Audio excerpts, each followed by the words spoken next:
Olá, viva, seja bem-vindo a mais um episódio da Escola Bíblica. É sempre muito bom estar consigo por meio do nosso canal Hope Channel, ou então através da Rádio RCS, ou mesmo pelo Facebook, quer do Hope Channel, quer da Rádio RCS. É sempre muito bom para nós podermos estar consigo, abrirmos diariamente a Escola Bíblica e podermos extrair, digamos assim, das Sagradas Escrituras aquilo que é de mais importante para nós. Temos sempre a companhia do pastor Pedro Esteves, que nos ajuda nas reflexões que aqui fazemos na Escola Bíblica e por isso mesmo, Pedro, obrigado mais uma vez por estares connosco e, como sempre, temos que abrir a Escola Bíblica com o sumário. Hoje, no nosso sumário, podemos dizer que vamos hoje analisar, no capítulo 13 de Romanos, onde agora entramos, a ordem, que talvez possa parecer um pouco estranha, mas vamos tentar entendê-la bem, a ordem do Paulo aos crentes para que fossem submissos às autoridades instituídas na terra. De que forma é que isso pode fazer sentido para nós? Vamos ver tudo isso. Para isso vamos abrir então a nossa Bíblia em Romanos capítulo 13. Vamos ler aqui algumas passagens. Siga então ou escute a nossa leitura que diz: toda a alma esteja sujeita às autoridades superiores, porque não há autoridade que não venha de Deus e as autoridades que há foram ordenadas por Deus. Por isso, quem resiste à autoridade, resiste à ordenação de Deus. Por isso, quem resiste à autoridade de Deus, e os que resistem trarão sobre si mesmos a condenação.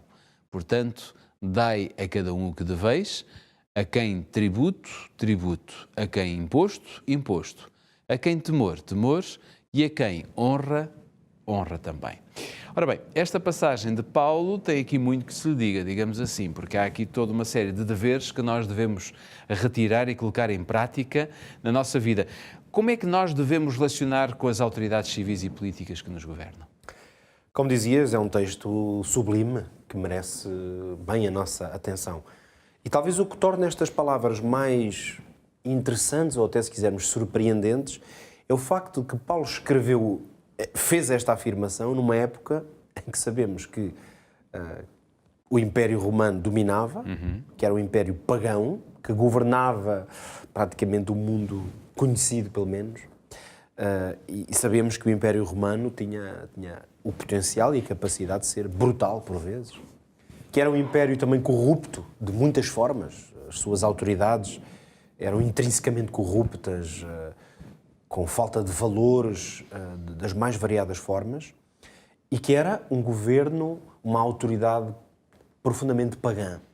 Quer dizer com isto que nada sabia sobre o verdadeiro Deus, que se regia por princípios totalmente, em muitos aspectos, totalmente contrários aos princípios que Deus tinha revelado ao seu povo.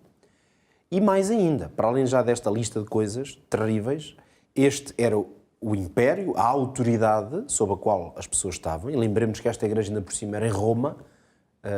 Paulo estava a escrever para Roma. Portanto, onde o centro desta autoridade estava estabelecido.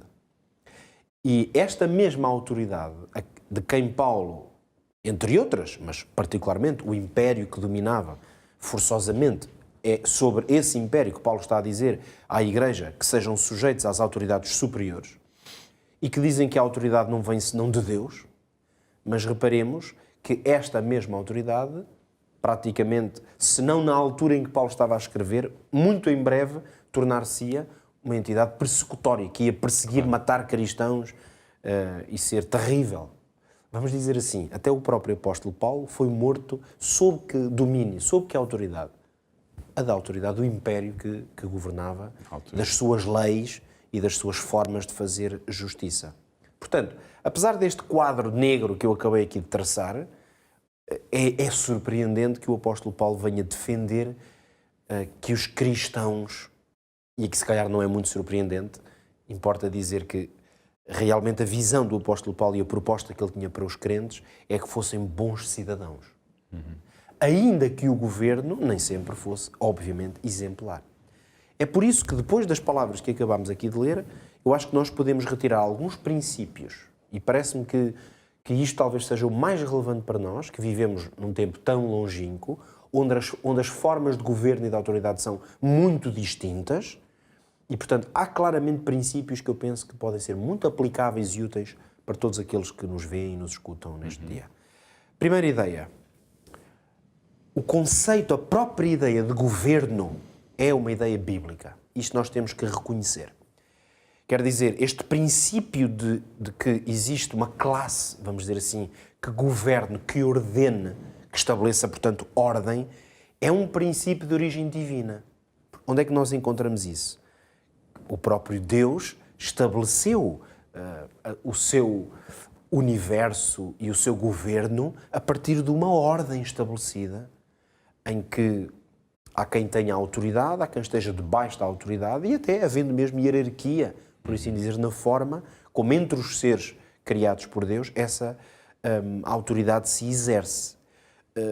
Percebemos que Deus, seja no céu, no seu governo, seja na autoridade que Deus estabeleceu na terra, nós vemos que Deus estabeleceu regras, regulamentos, padrões morais e de comportamento, ou seja, a anarquia não é um princípio bíblico, sob nenhuma forma. Até a Igreja cristã, para a Igreja, Deus também estabeleceu ordem, governo, autoridade, se quisermos. Mas isso não significa que, de alguma forma, Deus aprove, eu diria, todas as formas de governo. Não é? Agora vem essa parte. Nós só estamos a estabelecer o princípio de que a ideia de haver governo e autoridade e haver seres que estão debaixo da autoridade de outros não é uma ideia em si mesma contrária aos princípios divinos. Portanto, anarquia, se que é alternativa a isso, não é a proposta divina. Agora, é verdade que muitos governos humanos, pela corrupção que há na natureza humana, tornaram-se autoridades que não agem debaixo dos princípios, até porque o princípio fundamental do governo e da soberania de Deus é o amor. Ora, quando Satanás se revolta contra Deus e vai criar uma espécie de contrafação de governo, portanto, uma autoridade, uma hierarquia, uma forma de governação oposta, sabemos que o fundamento é o egoísmo, é a satisfação própria. Portanto, e nós não é preciso ter muito trabalho para perceber que em toda a história, e mesmo no tempo em que vivemos, estas situações de governos completamente fora de tudo o que são valores, como seja corrupção, violência, injustiça, portanto, oriundos das próprias autoridades, mostram-nos que isso é a realidade humana.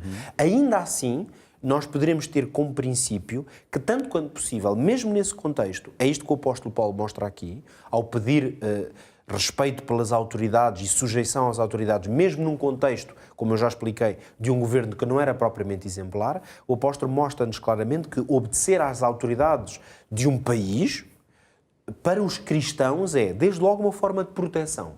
Porque para podermos exercer livremente a nossa fé, a nossa crença, a nossa prática, obviamente que a sujeição às autoridades é uma forma de nos protegermos. Por outro lado, também é um testemunho. Porque na medida em que eu sou sujeito às autoridades e procuro ser fielmente cumprir com os meus deveres, dando honra a quem merece honra, temendo, tributando a quem merece esse tributo, ou quem tem que dar esse tributo, eu também dou um testemunho forte da minha fé. E é interessante notar que a autoridade na Bíblia até tem um significado muito, muito especial. Agora, é interessante que o apóstolo vai aqui mesmo no versículo 4, que nós não lemos aqui, mas nesta explicação sobre as autoridades, o apóstolo vai usar o termo ministros de Deus, dizendo que estas autoridades foram colocadas por Deus e são ministros de Deus. E a gente pode dizer como é que isto é possível afirmar uma coisa destas. Em poucos segundos, podemos dizer que ministro é o quê? É aquele que serve debaixo de um superior. E, portanto, mesmo que nem tudo o que as autoridades fazem e os governos fizeram ao longo da história seja de inspiração divina, há uma coisa que nós podemos acreditar, é que Deus está ao leme da história. O que quer dizer que Deus vai usar poderes terrenos, mesmo aqueles que de todo não estão de acordo com valores e princípios do governo de Deus, mas em última análise a vontade de Deus vai se manifestar. Qual é a conclusão que podemos fazer? Por isso nós, a partir daqui, o que podemos pensar hoje no tempo em que vivemos é pensar em formas práticas de colocarmos na nossa vida este conselho. Por isso, sejamos honestos, desde logo, com os nossos deveres. Podem incluir os nossos impostos e outras obrigações para com a sociedade que está à nossa volta, porque esse é o dever do cristão. Fugir às autoridades e aos nossos deveres será sempre um péssimo testemunho daquilo que um cristão é e dá testemunho diante de todos os outros. Como vê, na Escola Bíblica abordamos todos os temas e falamos de tudo aquilo que é o ser completo em Cristo Jesus. E Cristo quer também nestas áreas nós possamos ser completos, sermos submissos às autoridades e cumprirmos claramente aquilo que são as nossas obrigações. Quanto a nós, já sabe, voltamos no nosso próximo episódio. Até lá.